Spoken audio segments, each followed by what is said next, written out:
नमस्कार, आप देख रहे हैं सत्यमेव टाइम्स और मैं हूं आपके साथ हर्षिता। पूर्व नागपुर की राजनीति में नया मोड़ आते हुए कांग्रेस विधायक अभिजीत वंजारी ने दावा किया है कि रोहित खोपड़े ने भारतीय जनता पार्टी की प्राथमिक सदस्यता से इस्तीफा दे दिया है, जो उनकी नाराजगी को साफ दर्शाता है। वंजारी ने कहा कि रोहित एक अच्छा और ऊर्जावान युवक है और ऐसे युवाओं की कांग्रेस को जरूरत है। इसी वजह से उन्होंने रोहित को कांग्रेस पार्टी में शामिल होने की सीधी पेशकश की है।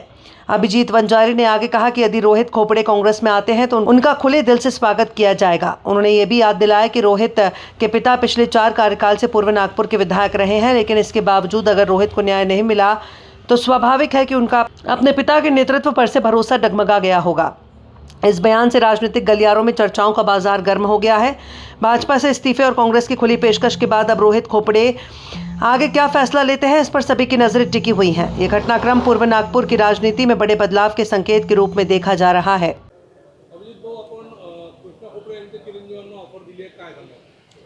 आता मला सांगा, कृष्णाभाऊ खोपडे हे पूर्व नागपूरचे 4 टर्मचे आमदार आहेत। त्यांचा मुलगा रोहित खोपडे यांनी तिकीट मागितली होती। काल परवा त्यांनी नाराजगिरी किंवा त्यांनी रागाच्या भरात म्हणा किंवा कसंही राजीनामा दिला आपल्या सदस्य पदाचा, हे सत्य आहे। मग आम्ही काय समजावं की बा तो वडिलांवर नाराज आहे, पक्षावर नाराज आहे, रोहितनी यावं। कुटुंब विभक्त होतात, अनेक वेळा विचार आपले विभक्त होतात, आपण दुसऱ्या विचारामध्ये सामील होतो। अनेक लोक पाहतो आपण की कधी शिंदे सेनेमध्ये, कधी राष्ट्रवादीमध्ये, कधी दुसऱ्या राष्ट्रवादीमध्ये, कधी काँग्रेसचे माणसं भाजपमध्ये। तर मलाही तसंच वाटलं की बा रोहित खोपडे त्याला आता भारतीय जनता पार्टीमध्ये राहण्याची इच्छा नाही, म्हणून आमची खुली ऑफर आहे। रोहित जर आमच्या पक्षामध्ये आला तर महाराष्ट्रामध्ये शिव काँग्रेसमध्ये एक चांगलं पद देऊ आणि भविष्यामध्ये त्याला नगरसेवक पदाची तिकीट देऊ, त्यात चुकीचं काहीच नाही। वडील मुलांना न्याय देऊ शकले नाही असं देखील होत आहे आणि त्यामुळे संबंध चांगले गेले नाही, न्याय तर अनेकांना नाही मिळालेला आहे।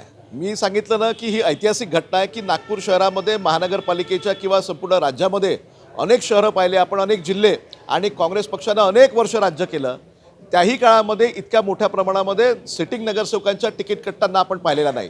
108 नगरसेवक मागच्या वेळेला भारतीय जनता पार्टीचे होते, 64 सिटिंग नगरसेवकांच्या तिकीट यांनी कापल्या। मग आता त्यांनी उत्तर द्यावं की एक तर ते सगळे जे सिटिंग नगरसेवक होते यांचं काम चांगलं नव्हतं का, हे निष्क्रिय होते का, आणि मग जर हे कर्तृत्ववान होते तर मग हे आपल्याला भविष्यामध्ये डोईजड होणार का, म्हणून तुम्ही सर्वेक्षणावर तिकीट कापलं का, हा प्रश्न विचारावा लागेल ना। या पूर्व नागपूरमध्ये सुद्धा अनेक नगरसेवक चेतनाताई टांक होत्या, तुमचे देवेंद्र मेहर होते, तुमचे मनोज चाफले होते, तुमच्या मनीषा धावडे होत्या, तुमच्या रेखाताई आपल्या साकोरे होत्या। अनेक नगरसेवकांचं तिकीट कापल्या, याचं उत्तर त्यांना त्यांच्या कार्यकर्त्यांना द्यावं लागेल ना। आणि म्हणून ही परिस्थिती निर्माण झालेली आहे आणि म्हणून यावेळेस काँग्रेस पक्षाला लोक मतदान करणार आहे मोठ्या प्रमाणामध्ये। आता तर वर्तमानपत्रामध्ये वाचलं की आपल्या डेहनकर ताईयात आपल्या माजी महापौर अर्चनाताई त्या माहेरी चालल्या गेल्या। अशा पद्धतीचे प्रकार आपल्याला या राजकारणामध्ये पाहायला मिळत आहे। हे दिवस आणले भाजपने, एवढं नक्की। रोहितची संपर्क झालेला आहे का, आणि समजा रोहितनी प्रतिसाद दिला तर काय त्याच्यासाठी नियोजन? नाही, इमिजिएटली रोहितनी जर आम्हाला प्रतिसाद दिला तर उद्याच्या उद्या आमचे महाराष्ट्र प्रदेश युवक काँग्रेसचे अध्यक्ष यांच्याशी संपर्क साधून रोहितला त्या ठिकाणी चांगलं पद देण्याची जबाबदारी आम्ही स्वीकारतो।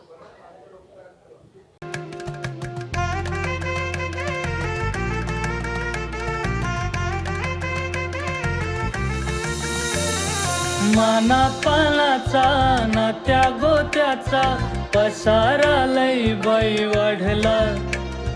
रुसवा नको ग बाई कुणाचा, मोठ्यानी उतारा काढला। लगीन घाई सुचून देई, खरेदीने पणा काढला। खरेदीला वरसीधीने उत्साह नवा आणला। बांधला बसका बांधला, बांधला बसका बांधला, बांधला बसका बांधला, बांधला बसका बांधला।